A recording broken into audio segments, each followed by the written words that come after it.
جه محمود سامي البارودي. عمل ايه محمود سامي البارودي؟ لقى اللغه العربيه مشتحه على الارض، وقع على الارض قطع النفس. يعني مفيش حد بيستخدم اللغه العربيه في الوقت اللي جه فيه البارودي. اللغه العربيه ماتت. جه البارودي صحاها.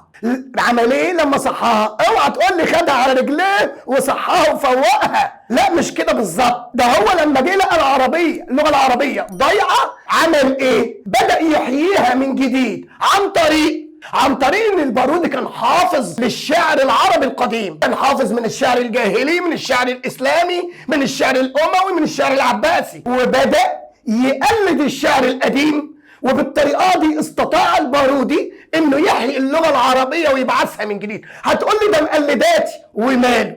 ماشي، ما هو شعر التقليد ده احنا بنسميه في اللغه العربيه عندنا شعر المعارضه. يعني الشاعر يعارض، يعني يقلد شاعر اخر. وبالطريقه دي استطاع البارودي ان يحيي اللغه العربيه من جديد عن طريق استخدام الالفاظ الجزله، عن طريق استخدام البيان.